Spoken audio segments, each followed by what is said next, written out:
Hello, everybody. It's Paul Neeson with the Real Life Health Show. I just wanted to come at you here with a video in front of my garden, and I just wanted to just discuss a little bit about being successful, about doing things for a long time and breaking bad habits. And what I have found is consistency is one of the keys at being successful at eating healthy for a much longer time. I've been eating a raw vegan diet now for many, many years.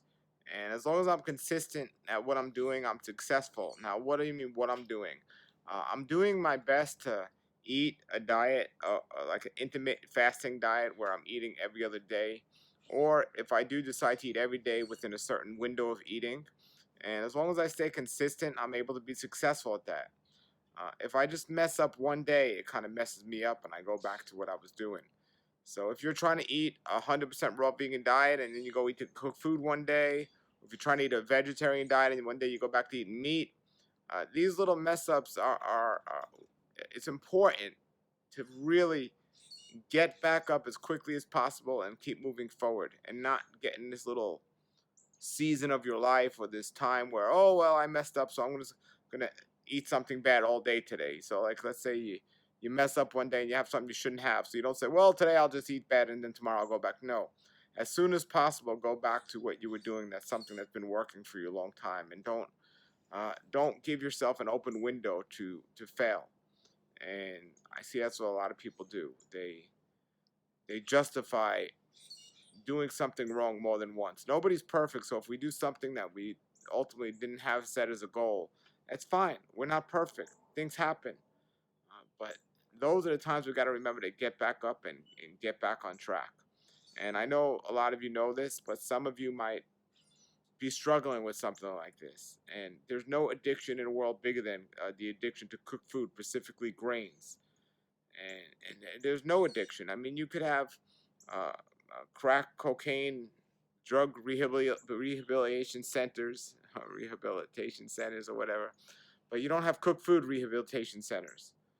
You know, this is something people think you got to do on your own. You got to get rid of the cooked food, and then why should you? You know, this is why it's kind of difficult to give up legalized over-the-counter medication and other drugs because the government says it's okay, so you want to justify it saying, well, it's not as bad as something like crack or cocaine because those things are illegal. Well, they should make certain things legal that are in our diets. It's just not healthy for us.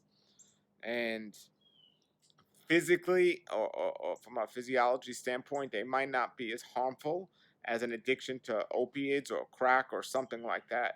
But psychologically and ultimately in the long run, physically, it's very dangerous to eat things that shouldn't be in our bodies. And just because we can get away with it is not an excuse to keep doing it. So I want you to take away those excuses of, oh, I had a bad day, so I'm going to keep eating bad today.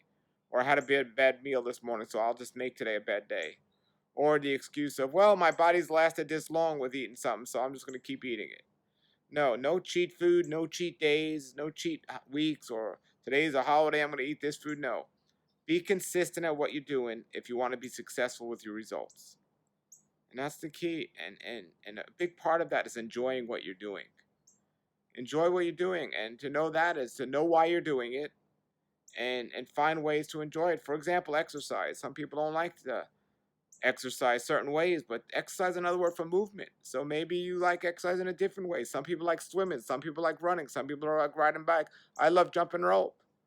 So just do your best uh, to make what you're doing enjoyable. And when it comes to diet, by all means, don't eat food that you don't like. It's not enjoyable, and you're not going to be successful in the long run. Eat things you like, and make it a way you like it, and you'll be fine. So enjoy what you're doing, and do what you enjoy. But make sure overall those things are healthier for you and moving you in the right direction, not the wrong direction. Okay? And you see here my background, I have all these fruit trees and everything else. My garden, and I enjoy that tremendously. I enjoy tremendously eating as healthy as possible. And for me, one of my greatest motivators is I would rather be healthy and then eat bad food and be sick. I hate being sick. I hate disease and everything else. And a lot of you say, "Oh well, no kidding. We all hate disease." Well, do you hate disease enough not to eat the food that's going to create it? And that's the difference between someone like myself and other people. I hate the food enough where I'm not going to eat the food that creates disease. And we all know what they are. So pick the carrot instead of the carrot cake. Pick the apple instead of the apple pie, and enjoy the benefits.